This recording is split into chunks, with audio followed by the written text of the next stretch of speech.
If you were doing dirty then, you'll be doing dirty in the future. I will catch you in the future. When my time here is up, I want people to look down on me and say, that was a good man who tried to do what he thought was needed to be done. And that's all I care about. I had people saying, you've got to take this, you've got to get off into the weeds, you've got to start pointing things out. And I said, look, I'm either going to win like a gentleman or I'm going to lose like a gentleman.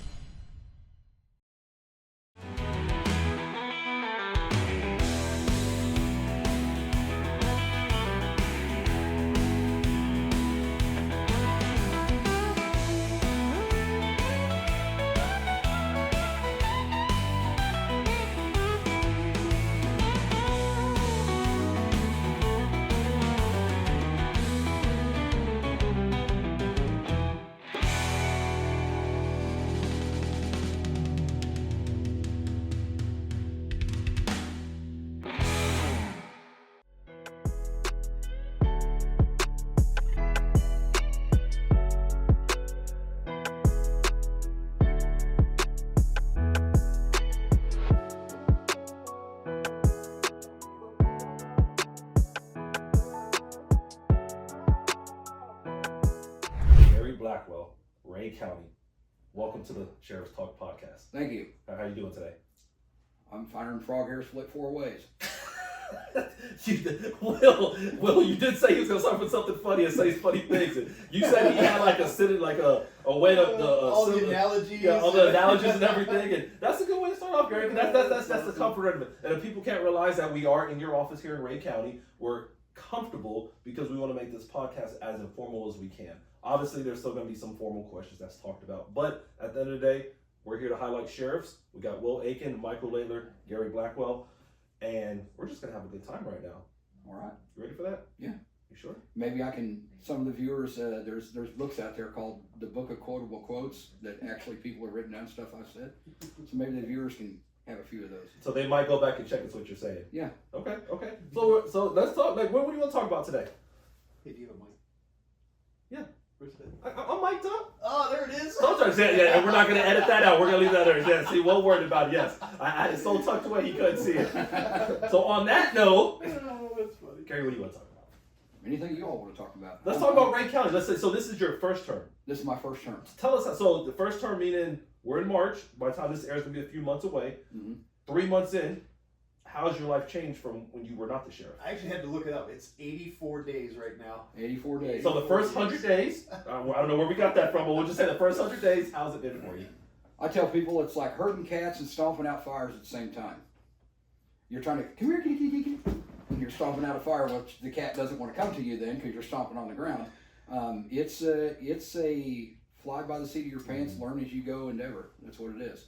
And it's in a lot of ways it's easier than I thought it would be, but I have a support staff that's amazing. In those ways it's easier. They tell me when this certain report is due, or they'll tell me this needs to be done by tomorrow. Okay, I'll do it. That part is easier.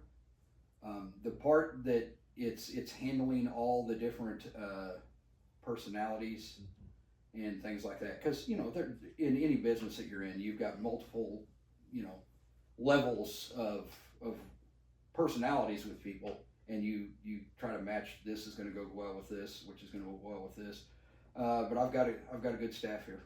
So my understanding, usually with most sheriff's office, like there's usually turnover of some sort. So were those already in place, or did you bring them in? Or how was the transition period? That's something that I'm a firm believer in. I was removed from the drug squad back in my days at Clay County. Mm-hmm. Ended up coming back, took the long way around, ended up coming back as a supervisor. I got a second chance. I got a clean slate when I went back there as a supervisor. So that's something that I believe in, is that if you were doing dirty then, you'll be doing dirty in the future. I will catch you in the future. Mm-hmm. I can't base any of my decisions based upon what everyone out there in TV land has told me to do. Mm-hmm. Because if I fired everyone that someone told me to fire, I wouldn't even have a job. That's fair. Yeah, second chance. So everyone gets a clean slate, and we rolled on from there. And I've been pleased. I've been pleased so far. Well, I think that also goes, it speaks volumes to your leadership, right? Because in Ray County, there was a lot of unknown, with the history of Ray County in the previous 4 years, and then with your transition coming in, no one knew what was going to happen. Exactly. And so, it pleases me to hear that, where you were, where Ray County Sheriff's Office was to where it's at today, that's on you. I mean, it starts from the top. I mean, yeah, you started, but I think everyone else has to carry it. And it sounds like they're doing it very well. And I've told people, look, my name's on the door, and my reputation, like anything else, is something it's hard to, once you lose it. So that's what's important to me. And it's not a reputation for like being this or being that or being tough or anything like that. It's, and I've told people at the end, when my time here is up, I want people to look down on me and say, that was a good man who tried to do what he thought was needed to be done. And that's all I care about. I think if you spend all your time basing your decisions on, this could get me, this maybe get me voted out of office, this, and a lot of people that I see stuff like that, you do what you think is right, and you let chips fall where they may. It's like when I campaigned. I had people saying, "You've got to take this. You've got to get off into the weeds. You've got to start pointing things out." And I said, "Look, I'm either going to win like a gentleman or I'm going to lose like a gentleman." And I actually had people who came up and told me after the election was done, "I had no idea who you were, but I voted for you because you were the only one that didn't participate in the reindeer games that were going on out there." I didn't answer. Once you answer, then you've got to answer every time. That's tough. I mean, I know I've never been in a sheriff's role, but when I think about like your journey up to this moment, like you said something which I don't know if all the viewers or maybe other sheriffs or whoever decides to watch this knows it, but you said you were in Clay County, then you were removed or resigned. I'm not sure what term you used back then, but obviously there's a certain level of resiliency in your personality that you have to have. So how did you like find your way back to still trying to pursue, because obviously now you're at the top of an office, especially what happened to you back then, because people get removed or fired all the time, so, or however that looks, but obviously you maintained and you had a goal in mind. So how'd you get back to this point? Just like your shirt says, my failure is my fuel. I never failed. Never, ever, ever, never failed. That was me. I was that guy. And I tried to do everything. I tried to be everything to everybody at all hours of the day and night, and it got to me. I put my job before everything, including my family, and it cost me in the end. So I learned from that. And that's where it was the first time I was, I was doing undercover narcotics transactions and all that. I had the whole drug squad beard the first time and went around looking like a sleaze. And, you get caught up in all that stuff, and then you think, well, I'm doing the Lord's work. I'm out here trying to do this, and I'm doing the Lord's work. Well, my dad, which is the smartest man I know, told me, you may think you're doing the Lord's work, but you need to watch about what cost it is to those that are around you of you trying to do all this stuff. Ultimately, I got two spread out, and a call was made that I vehemently disagreed with. And I like to tell people I was given permission to speak freely, and I took it, and I didn't have as much permission to speak freely as I thought I did. And you know what? I stepped in it. And when it was all said and done, I went from corporal to deputy. I went from the drug squad to the road on nights. And I said, well, you still got a job, so let's work at this until you don't have a job. And just did the best I could. And I like to tell people, I went from being reduced from corporal to deputy, transferred from the drug squad to the road, kicked off the TAC team in January, and that same year I was I was put back on the TAC team and made Field Ops Employee of the Year, all in one calendar year. That is a calendar year, boy. Because I just thought, and I told people, and they don't understand that, is I took failure to the point where I was destitute. I had never, ever, ever failed to that level. Yeah, that's a heavy level.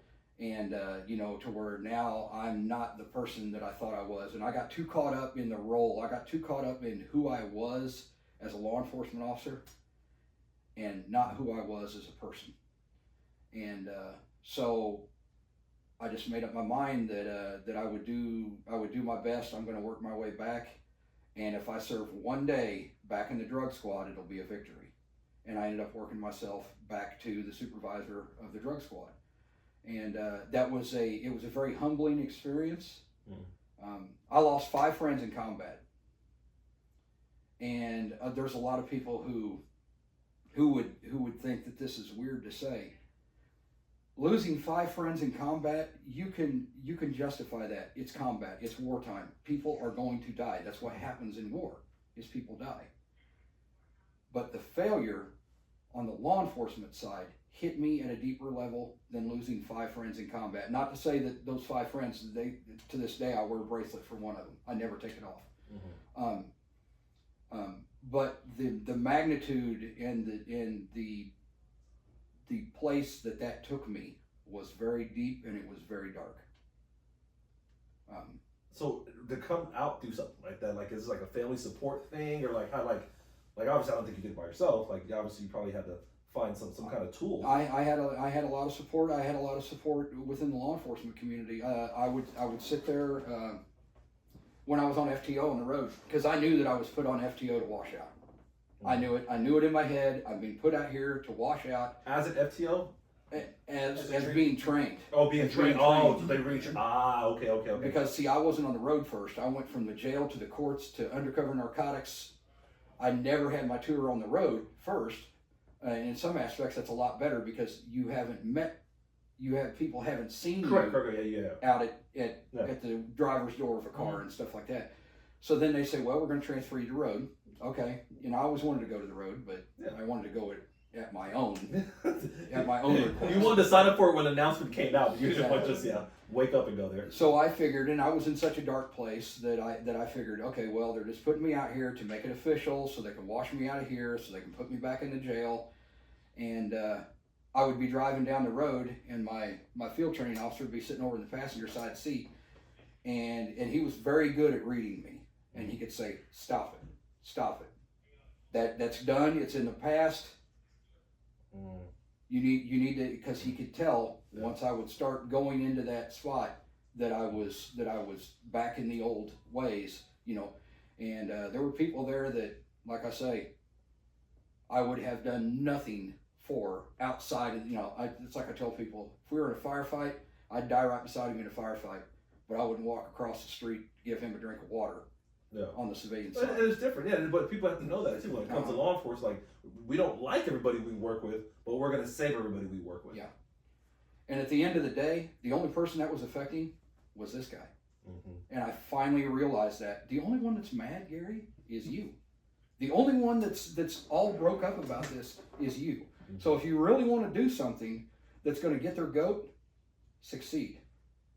You need to succeed. You need to show them that you're tougher than that. Because they don't care that you don't like them. They don't care. I wouldn't talk to them if I saw them in the hallway. Like I say, I'd die right beside them in a gunfight. But I wouldn't talk to them in the hallway. And the only one that bothered was me. I was spending energy on something that you shouldn't spend energy on. And that's what finally got me out of there. A lot of counseling with my dad. Because, at that time I was going through a divorce and every other thing, and everything the whole try. It all came down to me at once, and and that was the giant failure that I said I can either live the rest of my life like this, or I can make something out of myself. And I decided that my ultimate goal was to get back on the drug squad, ultimately as the supervisor. And the day it came out, I had somebody who called me and said, by the way, we're getting ready to post a spot for the sergeant of the Clay County Drug Task Force, and I think you should put in for it. And I said, why? So you can have someone to bounce this other person off of? And they said, no, as a legitimate candidate. And I said, if it's legitimate, if you're telling me that I have a chance, I will put in for it, but I don't want to be an also-ran. And they said, put in for it, and I ended up getting it. And I think through there were some strings that were pulled. I realized that. I don't know who he's talking about. The Maybe a video call. I don't know. The heir apparent next sheriff. Yeah. You know, and that's something that I always appreciated, because it gave me the opportunity to come back and say, look, I'm back. I left that office one day having no idea that it was the last time I was going to leave that office. I left saying, hey, they want to meet you up at patrol. I said, okay. I left. And that was the last time I darkened that door.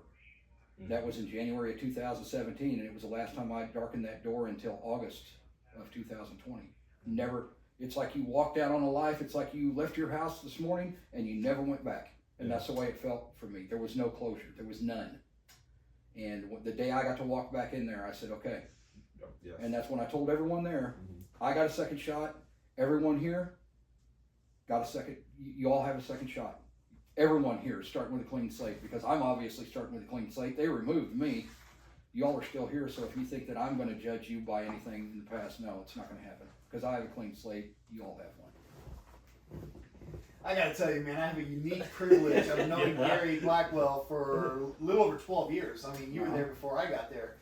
And you talk about resiliency, but I will tell you, much like we described, you know, the picture in the dictionary under resiliency is going to be Sheriff Gary Blackwell. Because you don't look for that. You don't look too far into the fine print. You see it pretty quickly. You know, I remember when all that was happening, and the dynamics of the Clay County Sheriff's Office was very different than what we have now.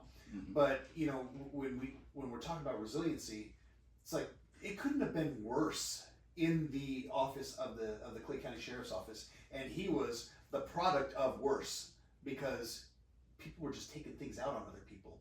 And you know, going from that to the road and doing exceptionally well on the road, and then going back to the drug squad. I may or may not have had any input on that. I can't remember that far back, but you know, but then seeing him, and then I remember when I got the phone call and he said, "Hey, hey, Sheriff, I want to talk with you," and I was like, "Oh, okay." And we met, and he was like, "I'm going to run for sheriff in Ray County," and I was just like, and I think I might have said, "Are you sure?" But then he got elected, you know. So going from where he was at to where he's at today, I'm just like the epitome of resiliency, but not just resiliency. It's also, you know, when we talk about failure, that's where we grow the most.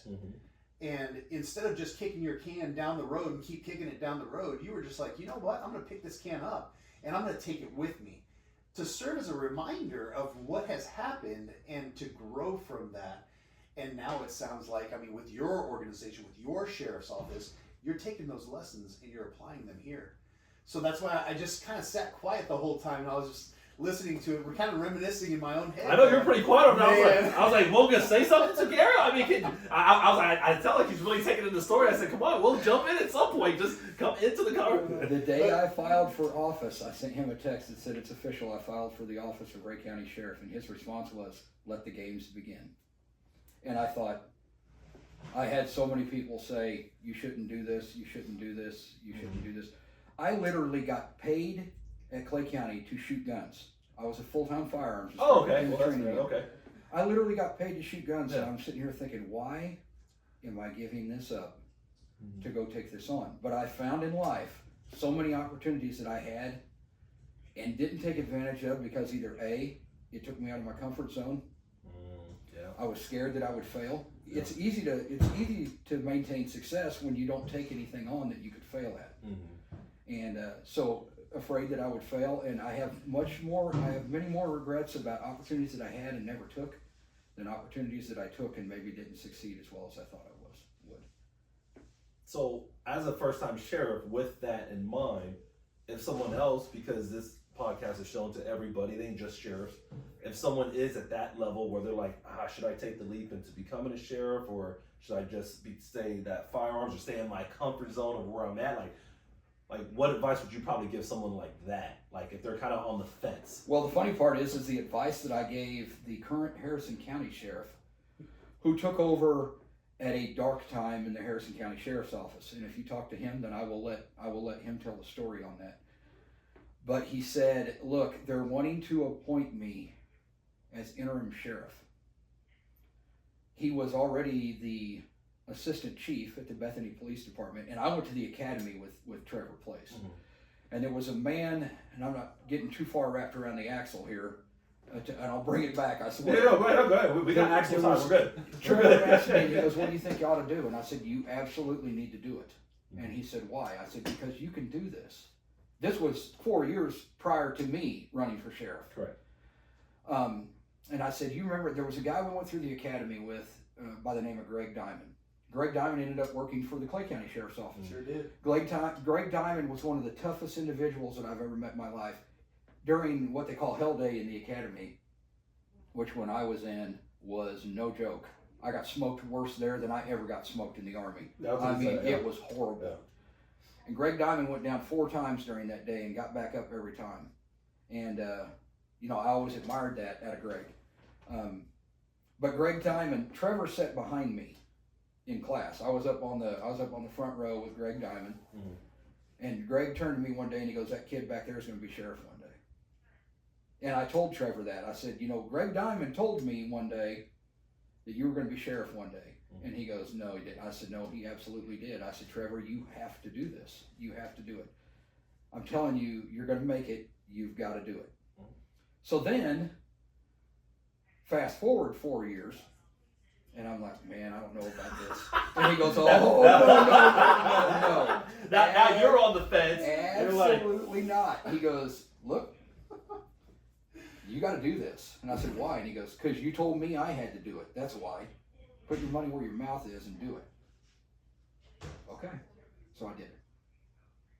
I filed and ran. Did not expect per se to get elected because the sheriff was ultimately what's called a quo warranto. They removed the sheriff for stuff. Mm-hmm. And I'm not trying to throw shade on any of that. I have moved on from that. But I filed when before any of this happened. And yeah, you already had that. I was going to fight an uphill battle, and it was going to be nasty. But I said, "You know what? I'll put my money where my mouth is." And I had several people telling me, "You need to do this." And I had several people telling me, "You're absolutely crazy if you do this." And finally I said, "You know what? I'm going to take my own advice." Got much more regrets out of chances that I never took than chances that I took and maybe didn't succeed on. Well, we call it intuition. Like sometimes some things you just know, like that you should be doing, but obviously we can talk our way out of it. But in like your soul, you're like, "Man, this is probably the right thing for me to do." So like you said, you already had it in your mind that you were going to file, but obviously things happen and life happens. Mm-hmm. And someone is going to take this role at some point.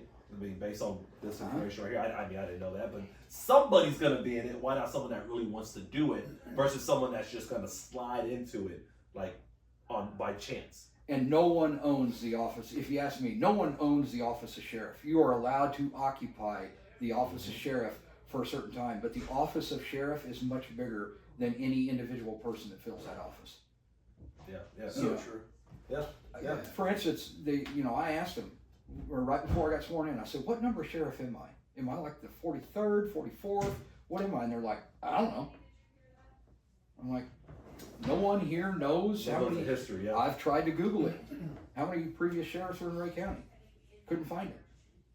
So, but that was a lesson to me that said, if they don't know what number of sheriff you are, that reinforced to me, we're just the person lucky enough to fill this space for this time.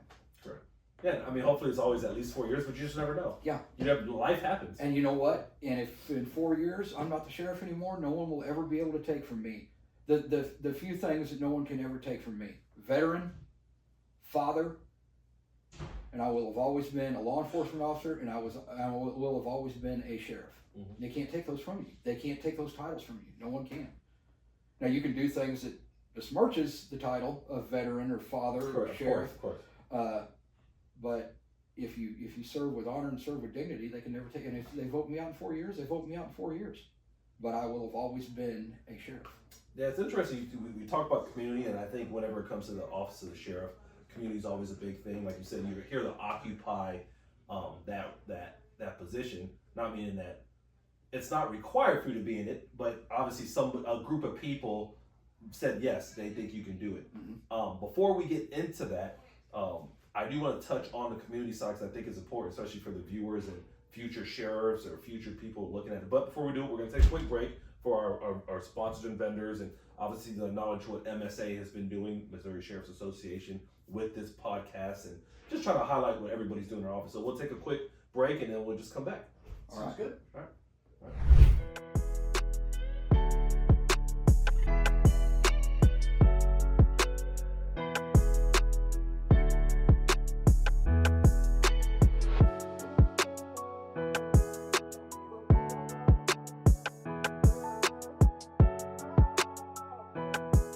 Well, we're back from break. Right before we went to break, we started talking about community, and I know I was going to let Will touch on some of that because that's more of a specialty. But one thing that you hadn't done yet on film, or at least the recording, was drink from your sweet tea jug. Now, everybody that probably knows you drink probably a gallon a day like you mentioned, so don't act like you've been hiding. You can bring it on and drink it before we start, because I don't want people thinking, there you go, see? Red Diamond. Yes. Red Diamond. It's got a Splenda in it because the doctor at the VA said, hey, he said, can I talk to you like a soldier? And I said, absolutely. He goes, hey, fat ass, put down the fork. He said, okay, I understand that now. Fair enough. So here's to you all.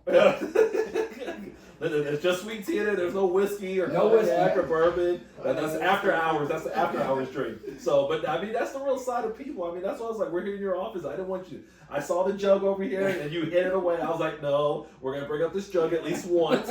So there's no hiding of this jug. But since we are back, Will, go ahead. Like, I know you. Yeah, we talk about who you are as a person, right? You are the sheriff of Ray County. And that's the reason why we like to bring out the human side of any law enforcement, really.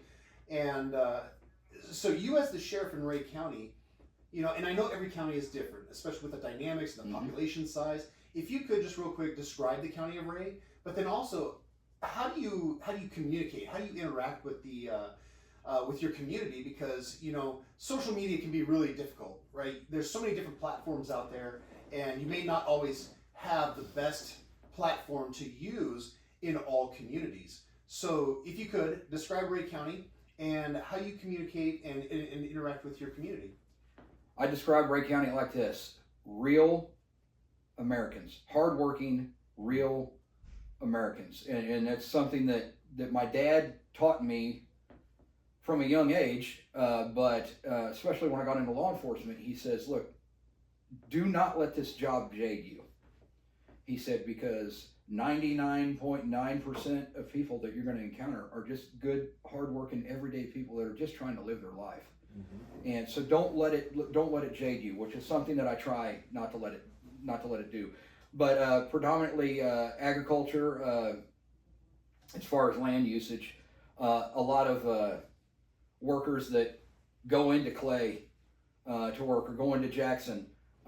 That drive in every day. A lot of Ford workers, a lot of auto workers here that just want their little part of the American dream, and they want their house and 40 acres and that's about what I am, and I've always said that if I could do anything that I ever really wanted to do in life, I would farm for a living. But you can't break into that nowadays. So there's a lot of 40-acre parcels and things like that out there. People who just want to live their life. You do you, and I'll do me, and we'll get along just fine. Mixed with a lot of people some people who have to have their finger in everything. And well, doesn't that go along with the whole small community kind of mantra, if you will? You come from a smaller community where everyone knows everyone, but also everyone's business. Exactly. Is that the way it's kind of like in a lot of that in here, and that comes out in the campaigns, and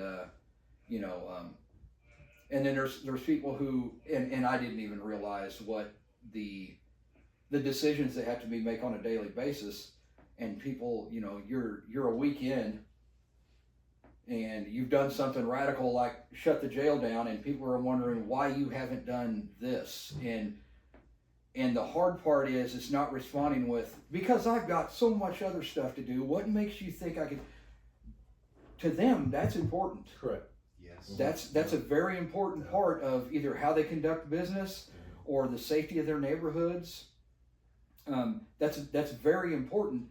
And it's easy to, when you're looking at it from that view, well, I haven't done this because I have all this stuff that I have to do, until you stop and think, that's their part of the world. That's what's important to them. And you try to make those decisions where you can to affect the everyday life of just everyday Americans that are just trying to get on with their life. Absolutely, and I love that it really sounds like you're meeting them where they're at, much like how we're meeting you where you're at. That's why we came here to do the podcast. If you could, like, when you said acres, so 40 acres in my mind, because I'm a city boy, I'm a city sheriff, 40 acres is a lot of land. Can you describe, like, how many acres Ray County is, and then the population, not to put you on the spot, but... Ray County is 574 square miles, okay? Now there is 640 acres in a square mile, and there's 43,560 square feet in an acre. So we could figure it out. It's amazing the stuff I can remember that doesn't matter, and the stuff that does matter. Give me your name, and 2 minutes later I'm like, what was their name? Yeah. But I can remember all of that stuff. So there's some corporate farming here, but there's still a lot of family-owned farms here, which I truly treasure. And those are the people that, you know, if you're broke down on the side of the road, by the time whoever you've called to come help you has arrived, you've had 6 or 7, 8 people stop and say, you need anything, you need to use a cell phone, you know, and that's the type of county this is.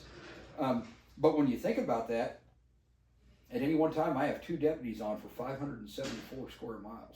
That's a lot of land for 2 deputies. It really, also to add perspective, is he has almost 165 more square miles than Clay County does. No, so I'm over here trying to put numbers together in my head. I'm not a math person, so you're saying, I'm like, wait, this carry the 1? Like, this seems like a lot. Like I was like, this number isn't as much as this number, but there's a lot more on this number. Like, and you have 2 deputies at any one time control pretty much all of Ray County. There was with one, the exception of some municipalities that you have. There was one night I sent Will a text message. It says, when you get time to talk, I'll tell you about what happens in the average day of a Ray County sheriff. I started that day at an FFA breakfast in Hardin, and I thought, I'm going to get back to the office, I'm going to try to get something done. So I came back to the office, and this is the stomping out fires part, and believe me, I stomp out 2% of the fires that are around here. Everyone else on the staff stomps out the other 98%, okay? When the team looks good, the leader looks good. Absolutely. And anything that I can do to help them, I will do, but there's a whole lot more of them helping me than it is me helping them.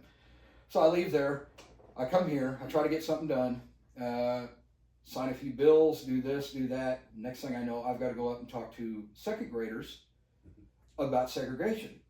So I go to a second grade class, and what these second grade students knew about segregation, because I told them, you know, of all the places I've been, I have got the chance to go to. I have touched the bus that Rosa Parks was riding in. I've seen the seat that Rosa Parks was seated in at a museum in Detroit, Michigan.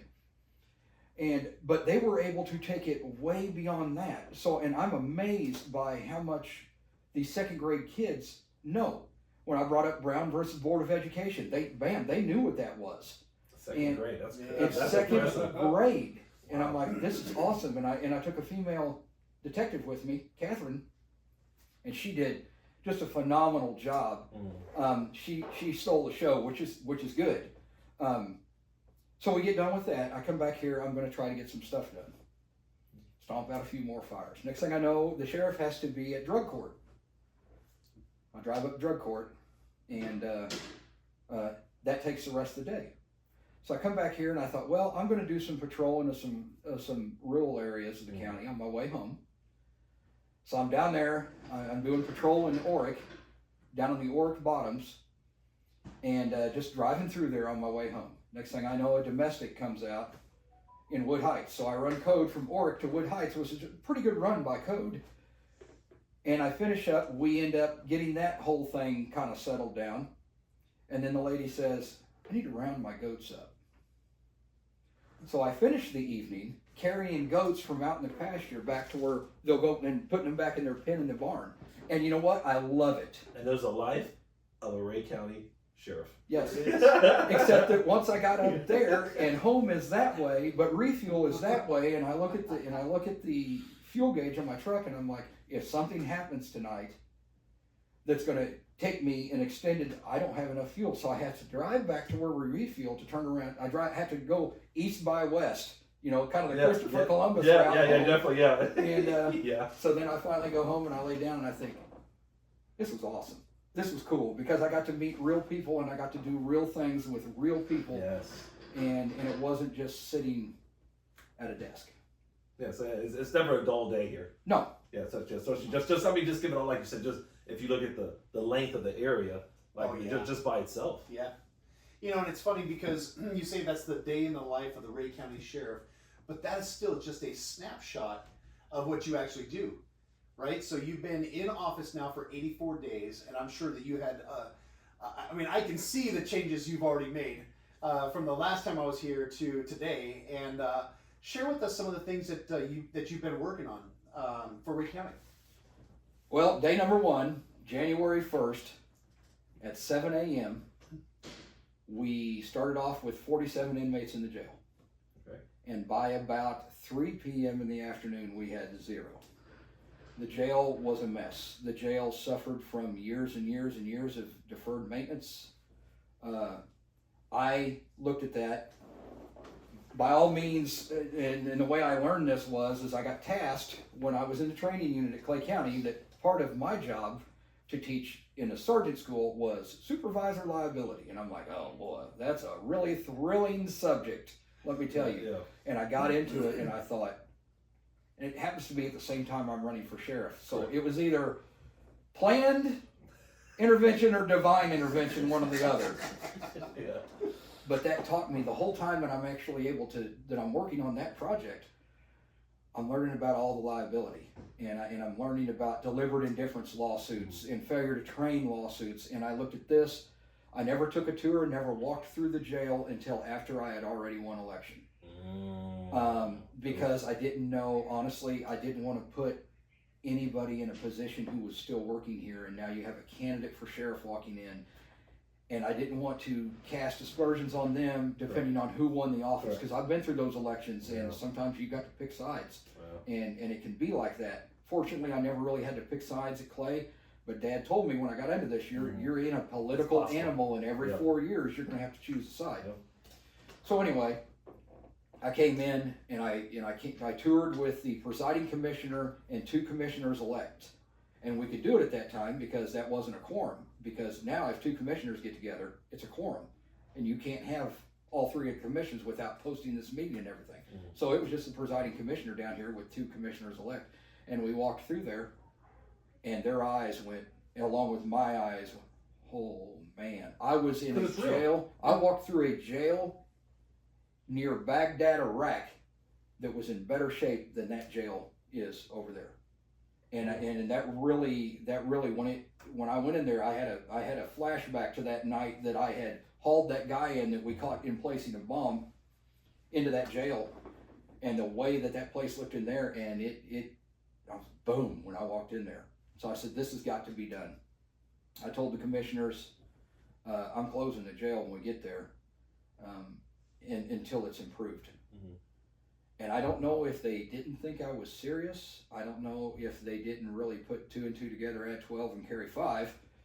But January 1st, we closed the jail. I had made some when I was at New Sheriff School. I was making contacts with different jails in the state, and came up with 3 that were willing to accept. And it was kind of a fly by the seat of your pants type deal. And next thing I know, I'm watching buses leave here carrying inmates. But on that, that's interesting. I want to highlight that last part. Not the busted inmates, because that's not the exciting part of it. But it's something you said. I think that's what makes this podcast important, because as MSA hosts this thing, the fact that you were able to connect with other sheriffs, you use that networking as an opportunity to help you out in the long run. And I think sometimes we overlook the idea of networking at conferences. Yes, it's good to go for training, but it's also good to meet other sheriffs or other people that you can help or they can help you, because you just never know. And without that, I mean, it ain't like you could just drive around to the different counties and say, hey, a stranger, like, hey, I'm just going to show up, I need help. Versus, you establish that in that 2-week period. So it's interesting to hear, like the benefits of being involved in something like MSA. And especially with the MSA, and Will knows this, they told me when I first got elected, and I was told by several people, if you need anything, call on a sheriff from the MSA. And if you ring that phone at 2 o'clock in the morning, they're going to answer. And it was not too long ago that I called him on an evening, and I said, brother, I need some help. And he came, he says, it's done. Next thing I know, he's hitting switches on the other side, sent me a text and said it's all planned out. I had to take some inmates to his jail, to the Clay County jail. When the Clay County jail right now is trying to keep their population lower right now for a reason. Yeah. And then next thing you know, I'm having to take inmates in there. But if you call on any sheriff in the state of Missouri, they're going to come. And the only way that works is they know that if they call on you, you're going to be there. Reciprocity. Yes. Absolutely. And there's only 3,081 sheriffs in the country, 115 sheriffs in the state of Missouri. And, we can't do it alone. When a critical incident happens, a crisis, because it will happen, we have to be able to reach out to other people who, one, understand what it is to be in the day in the life of a sheriff, and not just another law enforcement CEO position, because there are different dynamics. But being able to reach out, you're able to make things happen when you need to make it happen, because these incidents are not small incidents, and that's the reason why whenever a sheriff calls another sheriff, they will answer, because it's like, oh, something's going on. Yeah. I mean, in late hours. In the daytime, it's like, hey, Gary, how's it going? Hey, what you do for lunch? We can meet at the border. You want to go eat lunch? Yeah, we'll meet at the border. Yeah, my side or your side. But, just to kind of put things in perspective too, closing a jail down, for a sheriff to close the jail down, that is no small decision. That resonates across every corner of the county government. Yeah. And so being able to have the courage, one, and to make that decision and implement that decision, and then have to navigate the political fallout, right? Because it's a political position. You have to you're having to work with commissioners and other elected officials and stuff. I mean, that's not something that should ever be taken lightly. But you talk about supervisory liability, right? What happens if someone gets hurt in a jail and you knew that they shouldn't have been in there? That is something that not a lot of people understand, and that all falls back on who? That man right there. The man whose name is on the door. Oh yeah, definitely. And that was the way I looked at it. Is look, kind of like the old adage: if you're going to be a bear, be a grizzly. If you need to do something, let's do it. And we kind of went into that, and we said we're going to do this, and there was exactly 3 people that knew, and that was myself, my chief deputy, and my captain, who knew that this was going to happen. Right. The jail administrator didn't even know until the night before that this was going to happen, because because if you look at the liability, and if you look at just the safety of transporting these, if they know that people are going to go one of the 3 places and they're trying to break somebody out, they know where you're going to be at about what time. It's not really hard to spot a jail bus rolling up the road. So, and right along with the staff that was here who got blindsided that morning and said, "Hey, we're moving everyone out this morning." They had no idea. Moving out? Yeah. I met them. I met everyone here one time in a meeting before I took office, and that's where no one knows me. A couple of them know me, and they'd heard good things about me, and I'm sure some had heard bad things about me. A mixture. All they had to do was watch the campaign. I tried to state all the good things, and someone else tried to state all the bad things. Yeah. But you know what? That's politics. Huh. But those are the real people that we talk about that are caught in the middle. They're just here trying to do their job. Correct. And I think for a decision like that, not just to cut you off, but the gravity of that decision, right? And not that you didn't have, a lack of trust for anyone, but it's just like, keep that information small, because you just never know. You never know with a decision like that. But it's also, there was enough that your employees had to deal with before you came into office. Why add more to it? right? Well, because it's always a transition period. Yeah. Like no matter what, because I don't. When are the elections typically in the third year? What is it? Or what? Not the third year, but is it like in like August or September, or July? Like when are elections held? Well, the primary is held in August, Mhm. and then the general, I ran unopposed in August. Okay. So Or I ran a three-way race in August. I got 51% in a three-way race. Both the sheriff that was removed and someone else who came in. It was a three-way race. I got 51%, Right. which for me was, I looked at that as a mandate. Mhm. So, and that's what helps you make decisions like, we're going to close this jail down. And those who stuck by me, and you know, I had Will came down. I said, there, you know, NIJO, they had just passed with, I believe, 100% accredit, you know, 100% a perfect score in NIJO. So I don't have the money to afford NIJO, but I can call down again. This is sheriff calling someone else that says, I need you to come down and evaluate this jail. I'm not asking for a NIJO certification. Knowing what you know from having gone through the ringer to get NIJO certified, National Institute of Jail Operators, what needs to be done here? And he sent, was there a total of 6? Well, I know Sergeant, Lieutenant, and myself came down later. Phil was involved in it. So 4, and I think it was, Devin. Yeah, Devin. so we had 5 or 6 people, who came down here and spent hours looking at this and going through this place with a fine-tooth comb that says, in order to just pass minimum standards, this is what we need. I don't need a Cadillac, but I want to exceed minimum standards. Correct. But I will not accept being below standard. I won't do it because it's my name, it's my reputation, and it's someone else's loved one in here. Yeah. And if something goes wrong, you know. So we went through that. We came up with a plan. Will and the group from Clay County came up with a plan that was then ultimately, because I wanted to show arm's length transaction. I'm not here asking for a new jail. I'm here asking for a jail that meets minimum standards. That's all I'm here for. And we will not house inmates here long term until it meets that. Which was good for me because I was able to sit back and go, okay, I don't have a dog in this fight. I'm having independent auditors come in. Yes. And that's these are their findings and these are their ideas, and the commissioners listen to their ideas, and ultimately the commissioners own the building. I just occupy it. Correct. So they made their decision on what they were going to fix and how far they were going to go, and that's on them. Kind of like a home inspection. Yeah. Like when you buy a new home or something like that. Like, hey, these are the 18 deficiencies we have. These are kind of the vital ones, but there's 18 that we could, if we want to be perfect, it's 18 of them. But we need at least do these 7 to make it to at least get up to the standard. You know, and it's funny. I don't think there is a sheriff in our country that wouldn't want a brand new jail, right? Yeah. But we have to take into consideration budgetary constraints and you know, management of budget in different offices, not necessarily the sheriff's office. So what we did as a team, come together and created a strategic approach for the commissioners to consider, and just say, hey, this is a way that we can phase everything back in, and you know, and I think it went well.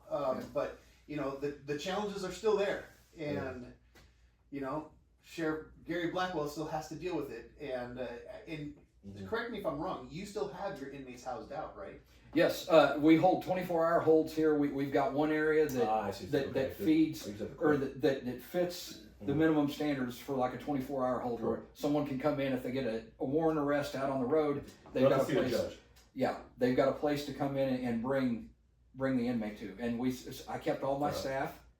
And I've been sending in the downtime. I've been sending staff through training, which is now when we have the time, when we're not full of people. Now is the time to conduct that training that needed to be done. There were ones here who it was fly by the seat of your pants, and they kind of get trial by fire. You know, they may be working with just them and one other person in the middle of the night, their second weekend, and that's not safe. That's not safe. No, that's not. I mean, it's unfortunately the reality in some places, but when you have a chance, like I love what you said. You saw you're seeing an opportunity to train up while you can. So rather than just let people fiddle around their fingers or walk around an empty housing unit, or jail. It's like, well, no, let's do some training so when we get full capacity again, we get to that number. There's actually, you have training so you know what to do. Which are the same people that are going to be painting it when it comes time to paint Yeah. it, you know, and because at the other end of this, we're employees that depended on this income to feed their families. Correct. And if I walk in and say, hey, guess what? Hate to tell you, but we're closing the jail down. That's not, you know, I would not want to be in their position. I agree. You know, so that's one thing that I was insisting on, is that everyone keeps their job. We've had a few that have left in the meantime, and that's fine. I don't blame them, because people leave for all types of stuff. So. because the rate of pay for a jailer here is not what it should be. It's $10 an hour less than it should be. And it's hard for me to compete with other counties who are starting people out at so much more. Generally, your employees that you're going to have at Ray County Sheriff's Office are here because they want to be at Ray County. A lot of them live here, but they want to be at Ray County because Ray County can be a fun place to work out on the road. It can be fun. It's kind of the one riot, one ranger type of mentality, you know. Yeah. But I go to calls routinely. If a call comes out, I'm on my way home. I go to calls with those deputies because I want it to be. I don't want them to go, oh crap, the sheriff's here. I want them to go, all right, the sheriff's here. Yeah, he's not, yeah. This is what he does. Yeah. He's not just out here just the either micromanage or just a safe face. Oh, he's out here because he really wants to be here. And I want to see the problems that you encounter that maybe I can that I can affect change. Because the best part about being sheriff is you see a problem, you've identified a solution, and you don't have to ask anyone. You don't have to sell it to anybody. Ultimately, you're responsible, and if it, then it's, you know, again, all on you. It's all on you. Yeah. But you can say, you know what, this needs to be done. You know, after consulting, I consult deputies, I consult my command staff. Right. Hey, what do you all think about this? Give me your honest opinion. If this will work, tell me. If it won't work, tell me, but tell me why. Tell me why it won't work. Because somebody else is going to come in and say, well, and that's what I love about spitballing ideas is you get a bunch of wild, crazy ideas, but then suddenly everyone starts giving and changing a little bit, together. and then you've got a good idea that fits. And I don't have to ask anyone to implement that change. We just do it. And if it works, that's awesome. And if it doesn't, we'll change. Yeah, it's interesting. You guys kind of talked about it through the training about supervisor liability. Is that what you called it? Or in the training? So that's something interesting. I think a lot of people may not realize until they, like you said, maybe get to your rank, or maybe they've taken some training a few months before. Like, how does that impact some of the things that you're thinking about or planning when it comes to the big vision of being a sheriff? As far as the supervisor liability part, or because that's factors that let's say me, let's say if I was a deputy or I was a jailer, I'm not thinking about that. But that doesn't mean I shouldn't be, because at the end of the day, obviously it's not my name on it, but what I do will impact what happens to you. So like what are some things, I guess, someone that maybe not in that role right now may look at, like, okay, what can I do to help on that side of the house? There's definitely a mind shift, right? From Yes. just doing my job to, oh my gosh, now I have to make decisions based off of what might happen to those who are just doing their job. Yeah. That's like what you're saying. And you know, the chain's only as strong as its weakest link. So how can I do this? Because I'm going to have a link in here that's going to eventually break. You know, if you keep pulling, eventually it's going to break. But where is that link at? And if you can determine where that link's at, and you can prop that link up or do something, then you can maybe pull a little bit. But I equate it to this, and I've told people, you know, my dad told me this very early in my career in law enforcement. They said, what do you do for Clay County? And I said, I'm just in the jail. And we walked away. Yeah. We walked away, and my dad said, you are not just in that jail. He said, imagine what would happen if those doors opened and all those people hit the street. Imagine what would happen. And the light came on for me there. This is an important job. And you're dealing with people that they deal with out on the streets, but you don't have the tools that they have out on the streets. And you got to use this and this, so you don't always have to use this. And that's why the jail is such a good training ground, because it teaches you to think on your feet and to use verbal judo, to use communication, to actually present yourself. I called everyone in the jail, and I still do. I call everyone in the jail sir. Everybody. Yeah. And I treat them with respect. And when I was at Clay County, if a person had a sandal that was ripped, guess what? I went downstairs and I got them a sandal that wasn't ripped. Mm-hmm. Why? Because that matters to that person. It doesn't matter to you. You're watching them, but it matters to that person that's wearing that sandal. And if that is the one thing that keeps him from turning around on me sometime when my back is turned and keep from clocking me in the side of the head when I didn't see him over there and turn my back to him, if that's something as simple as that sandal is what keeps him from doing that, that's time well spent. Yeah. But I've told people in the jail, look, you can have the best puzzle in the world, and it's a puzzle, it's a 1,000-piece puzzle, and you're going to frame this thing when you're done. If you're missing one piece, are you going to frame it? You're not going to frame it. Every piece matters. It does. Every single piece, because if I'm missing that piece right in the center of that puzzle, what's the first thing everyone's going to notice? The puzzle's missing a piece right in the middle. Yeah, it's gonna be called out too. Yeah. Someone's gonna say something about it. They're gonna what happened to that? What happened to that and it'll be that one piece that you're just like, what? Oh, there is a piece missing. Yeah, people So won't see it that. takes everybody to make it work. And I learned that lesson in the Army, where people, they call them RIMFs and they call them POGs and they call everyone. But I used to tell my guys in the Army, and they say, well, that RIMF over there. And I'd say, you like to get paid? Yeah. You like to eat? Yeah. So the guy who makes sure that your pay is straight, the guy who runs the convoy, the guy who drives in the convoy that's bringing your food to this forward operating base. Yeah, you might want to, Yeah, you may want to treat that guy with some respect, because ultimately he controls whether you get your mail. Yeah, and he can definitely delay it. Yeah, and he can reach out and touch you. Don't think he can't touch you. And you won't even know what happened. You're like, wait, why did I get Yeah. this letter? Why has it been 3 weeks? They said that it was supposed to be here yesterday. All I got to do is forget to sign this little piece of paper, and his pay's tied up for another month. Yeah, everyone has a role to play, and I think, and you've said things, over the course of the last 45 minutes that again leads me to believe that you're not doing this job for the money. No. Everything that you do is from the heart, and taking care of people, not just our community, not just our team members, but those who are in your facility, because those are members of our community as well. And when you talk about loved ones, your community has loved ones, sometimes have loved ones in your facility. Mm-hmm. So not that this should ever matter, but you should treat everyone with dignity and respect, even though they're incarcerated.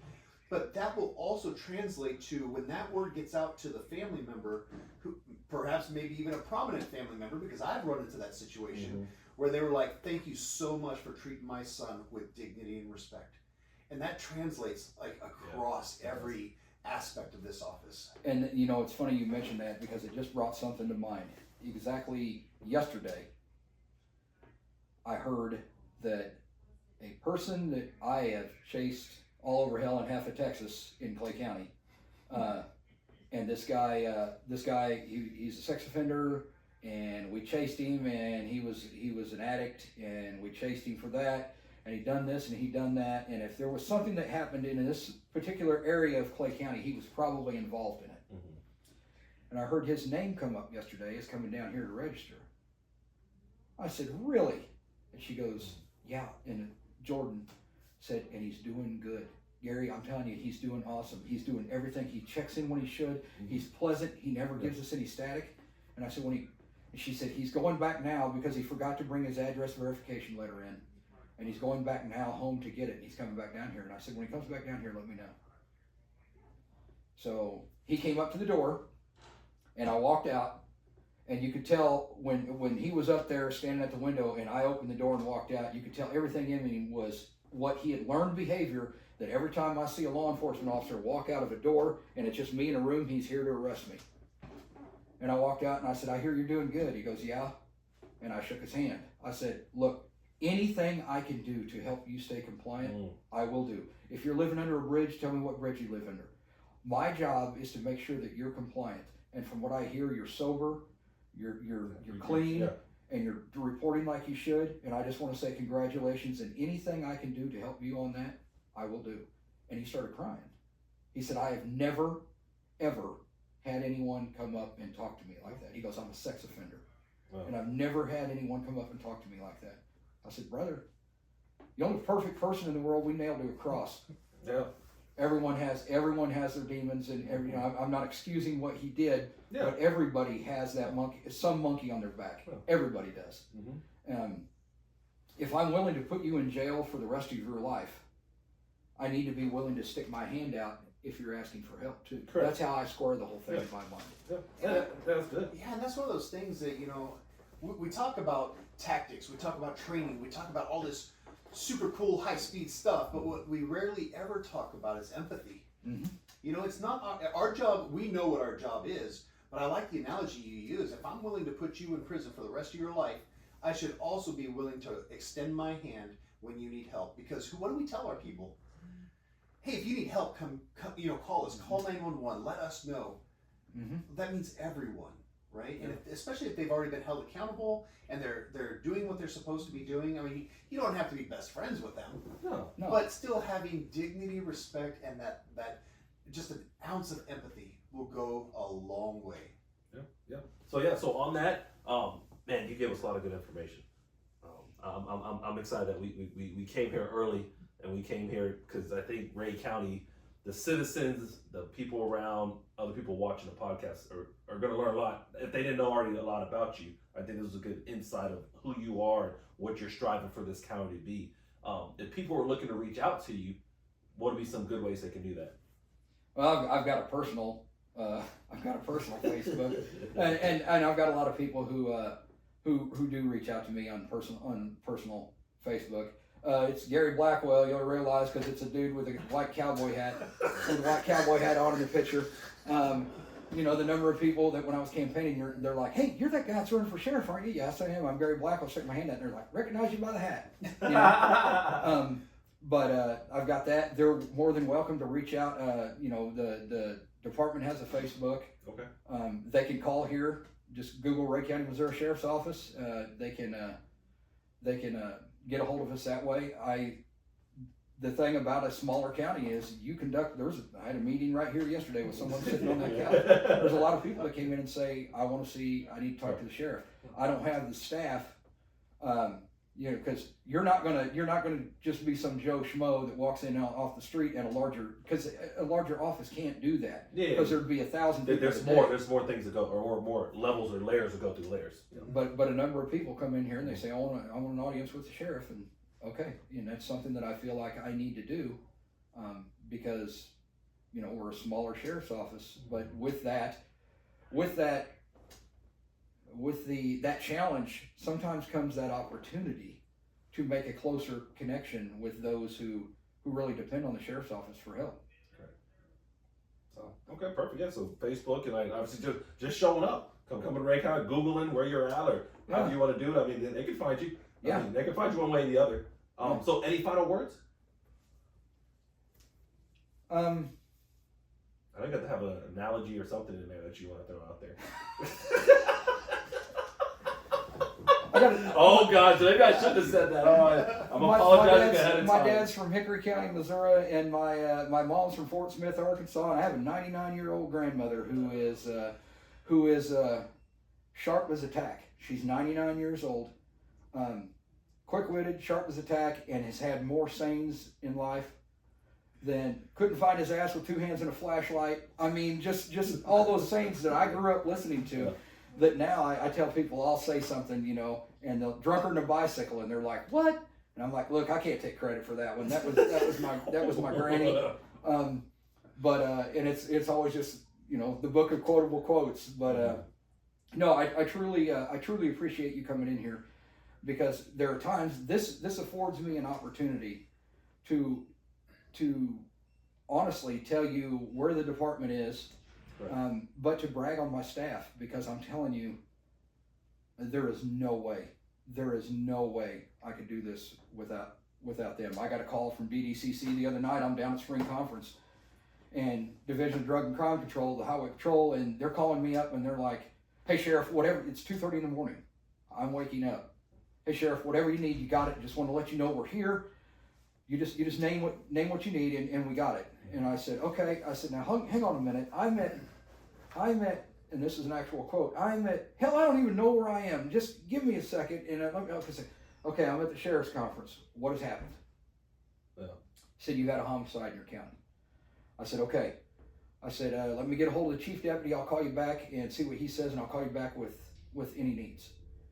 So I'm getting ready, and I hang up with him, and I'm going to the phone to call my chief deputy, Randy Miller, which I stole from Clay County, by the way. FYI, hey, just to let you know. Who is an awesome right-hand man. And he's not afraid to tell me when I'm doing something that's ignorant. And he's already texted me. And I'm like, okay, so essentially all I did is I said, hey, DDCC reached out, and he goes, I know, I've already talked to him. I'm like, okay, what do you need me to do? And he goes, nothing. Just go back to sleep, yeah. And he goes, we got this. And I'm like, okay. And every part in me, and I know you know this, every part in me goes, you know what? I want to get in my truck and I want to drive back up there and I'm going to be on scene. But when I go on scene, and I've told everyone there, I am not there. I am there to, if you need a warm body to stand guard, that's what I'm there for. Yeah. And I'm not there to run the show. I'm there to do whatever you need me to do. And something in me said, if you go up there, it's going to look like you don't have faith in your people. So as much as it hurt, and as much as the sheriff wants to be in on all the action, you get to do all the paperwork, you'd like to kind of see some action every now and then. You got to do a lot of citing, a lot of writing. Yeah. I wanted to be there, but I thought, no, stay here. You need to be down here. You need to be down here networking. You're down here for a job, and this is required training. So be down here. And they, in that week, in a small Ray County Sheriff's Office, dealt with an accidental death, a suicide, a homicide, and an overdose death. That's a lot in 1 week. Yeah, for the size, yeah. For 13, 14 person department. They dealt with all that, and they came through it. They know when to ask, but we've got agencies, like I say, Sheriff's Office. If you need something, it's a phone call away. We're back on Sheriff's Talk again. Because of me, Michael Laitler, I had some technical difficulties, and I'm taking this like a champ because I know it's my fault, and people, the viewers, they're probably wondering why that one part of the show just cut off. But if they really want to go see it, or if they really want to know more about you, where can they find you? Just Ray County Sheriff's Office, 816. Can't remember it right Just now. go to Google. Y'all just go to Google. But we'll get to that a little bit later. But we did want to pick up, because when we came and saw you in your office in Ray County a couple of months ago, you did not have an operational jail at the time. Correct. Now you do. Tell us how life has changed. Life has changed in a lot of aspects. It's gotten more hectic. Yeah. You know, it's easy to have a jail sitting over there. You don't have to worry about nothing but getting it worked on and your 24-hour holds that you got to hold. Now we've got around 50 inmates in there in both male and female in different classifications, you'd call it. As far as within the males, within females, we just have one right now, just as far as one classifications. But it brought a new thought process to when I worked at Clay County, when I started out there in the jail. About classification was always complaining about something, and now I know why, because it really starts to play in. You can't keep this person here because of this, or they've got keep aparts, or they're co-defendants, or anything like that. We have 3 male tanks, 1 female tank. One male tank's relegated to sex offenders. You can't store them with anyone else. You can't house them with anyone else, so that leaves us 2, and then add seg cells and things like that, trying to work out rec times. So it's been a challenge, but I've got a good jail administrator and got a good staff. Everyone's trying to come together and make it all work. It can be hectic at times, though. You know, and I was wondering, you had a fire in your jail. Was that before or after when we met with you the first time? I can't remember. I think it was in between the first and the second time, because that's one of my best memories is I was approached by numerous people after I emptied the jail day one that said, Gary, you've got to get inmates back.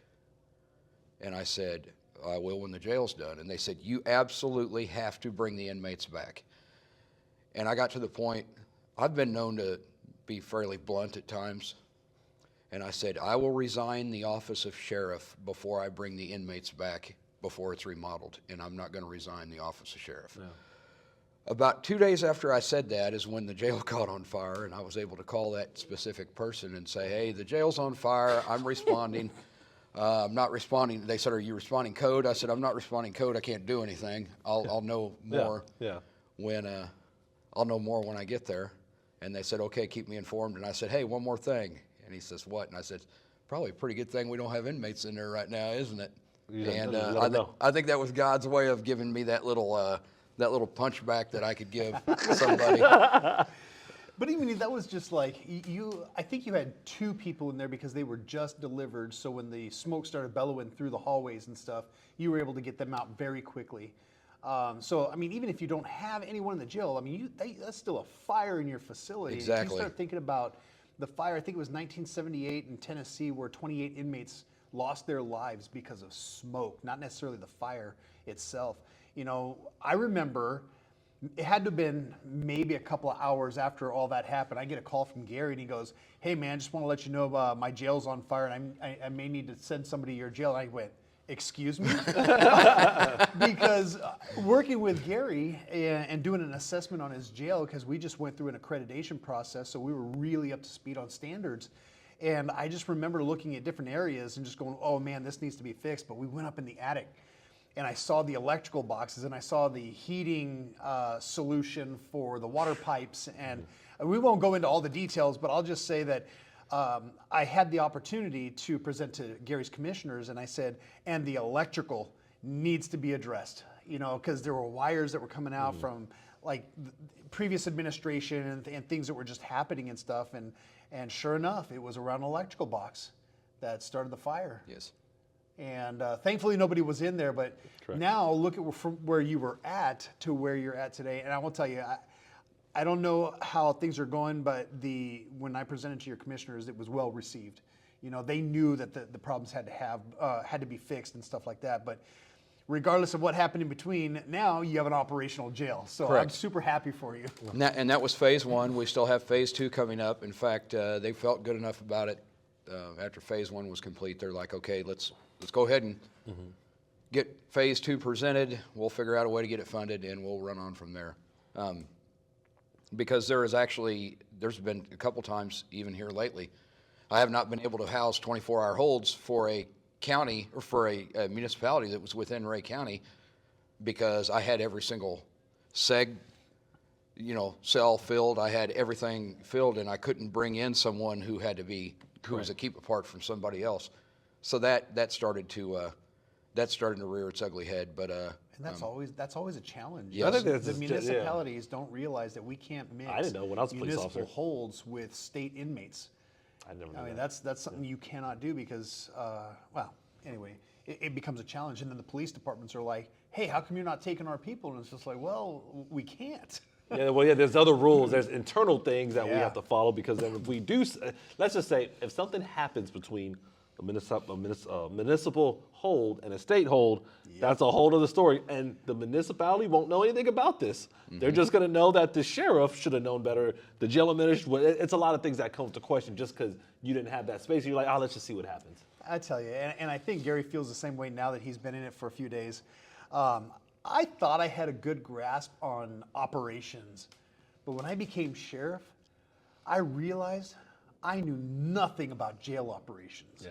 Patrol investigations, I had a good concept on Correct. that, and just operational strategies, but jail operations, holy smoke. Yeah. How do you feel? And everything that factors into that, be it PREA, be it anything like Yes. that, that you wouldn't understand. At least I wouldn't have understood how the smallest little item factors back into PREA, and you have to pay attention to it. Absolutely. So it's all that is, like I say, and I thought I had a fairly decent command on jail operations, but I saw it from the deputy level, and from The non-administrative, not being at the highest, where now you're looking at it from every angle, because Exactly. you're responsible for every. You can't just say, I'll let this person handle that, or I'll let this person worry about that. No, it's like, no, it falls. Everything that happens in the jail does fall on the sheriff. For instance, last week, my office manager comes in, and she has a way. She gives me a look, and I look at my desk, and I said, is this good or bad? And she goes, it ain't good. I said, okay, what do you have? And she said, there is currently sewage backing up in our Sally Port. Oh, man. And I said, is it backing up inside the jail yet? And she goes, no. I said, okay, get a plumber out here. And they said, we got them en route. It's going to take a while. So the first thing I have to do is say, okay, how many do I have here? Where can I put them? Yeah. How can I get them transported? Yeah. And everything is just starting to, and that's when it really fell back to work the problem. Leave all the extraneous stuff out of it. Start calling around and say, how many can you hold? Can you hold males? Can you hold females? Yeah. Fortunately, I got to hear the giant whoosh as everything went out the, and it never made it in there. But that's the stuff from ground zero. I mean, you hit. You have to plan. But the good thing about that is that it lets you know for future times. Hey, I think we should probably start writing a contingency plan on this. Yeah. And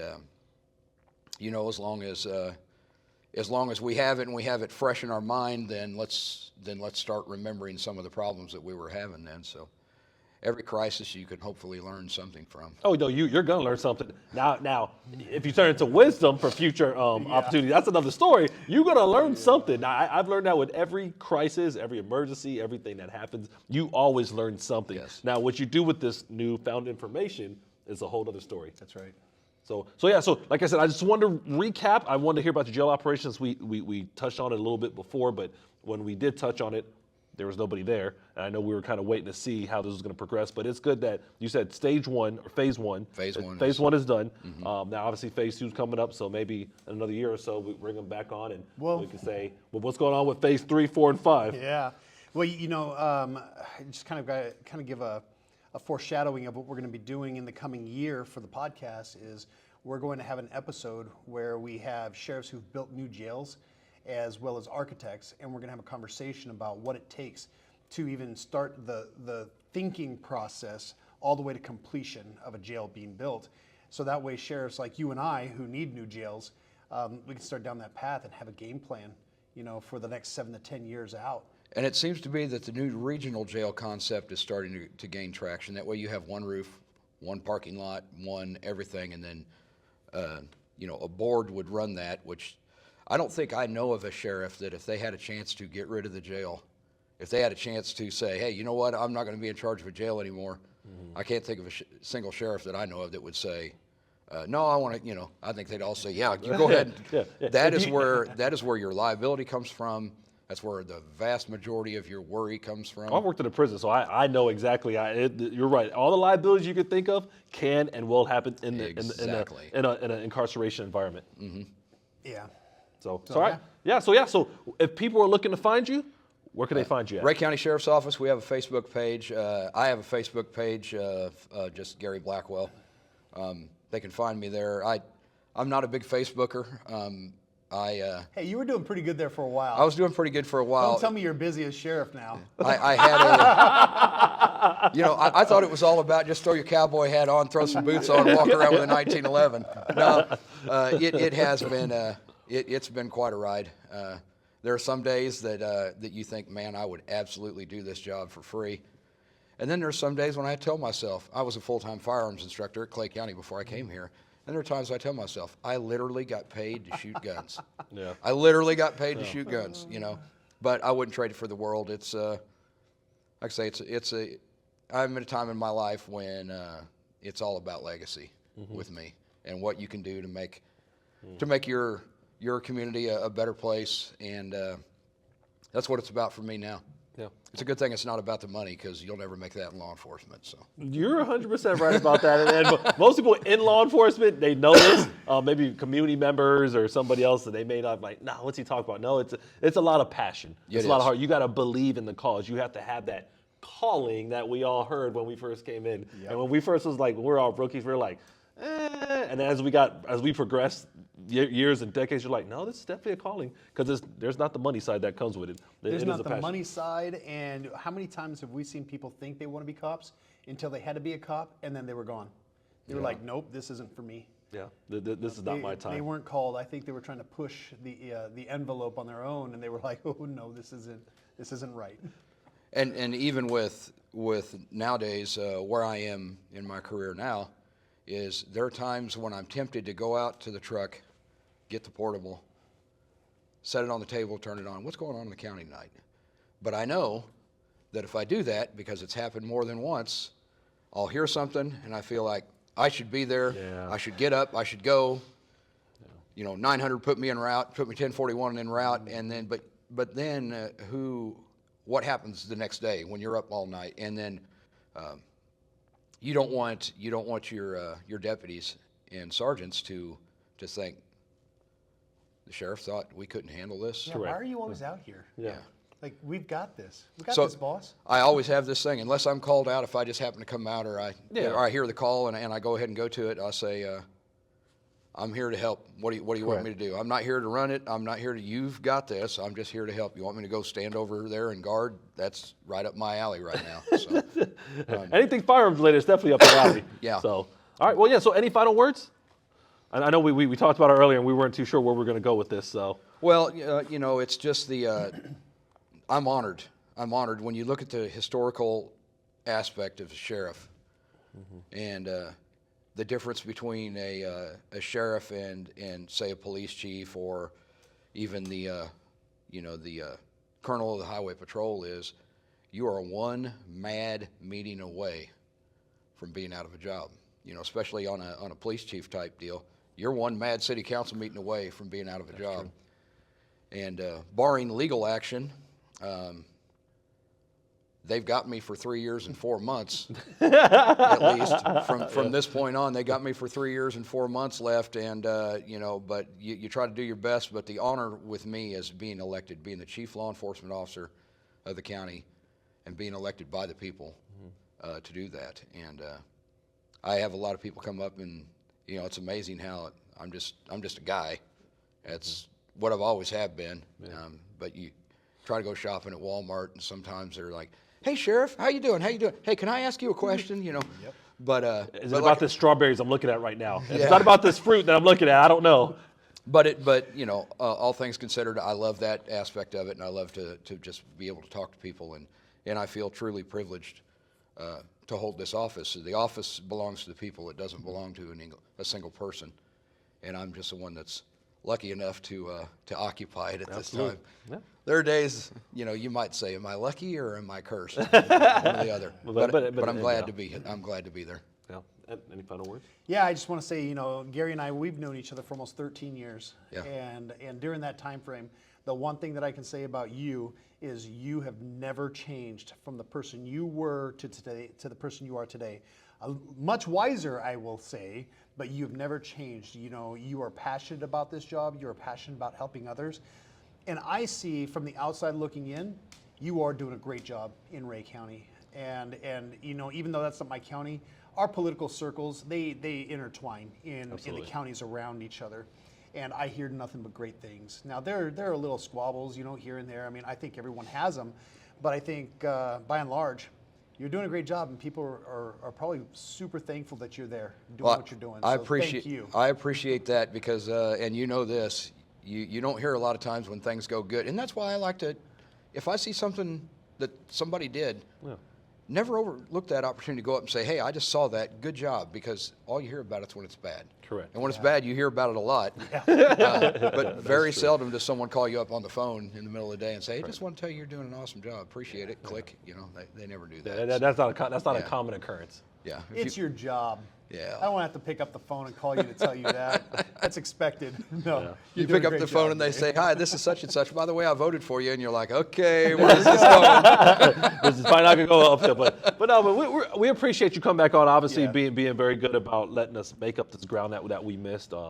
I know it's important to the viewers, it's important to MSA, it's important to us to have sheriffs like yourself out here, not just talking about your office, but talking about yourself and just promoting this industry, because so many things go on in all of our lives, and it's good to kind of take that moment to pause and say, "Hey, we're all people, no matter how you look at it, and we're here to make people better."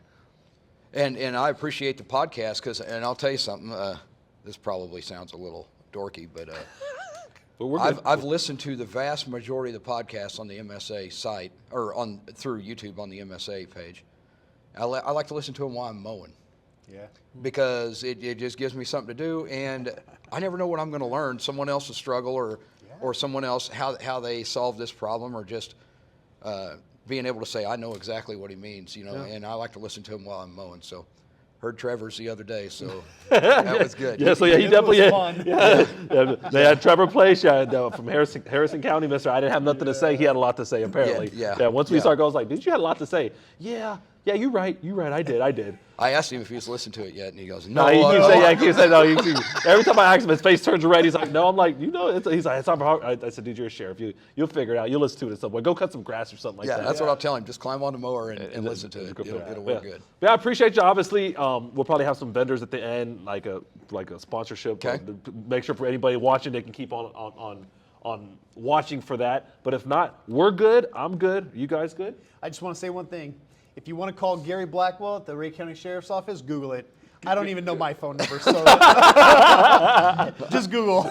Yeah, and that's pretty true. You get so much stuff sloshing around in your yeah. head. I cannot remember my desk number. But I just wanted to throw that out because you're not alone. okay, that's good. That's good. Great job, That's guys. it. Great podcast. Enjoy it. See you guys on the next one. Thank you both, Sounds and I thank you for the mentorship that you've been able to give me. I truly appreciate that. It's my privilege. Thank you. you. My honor. Thank you. Thank you.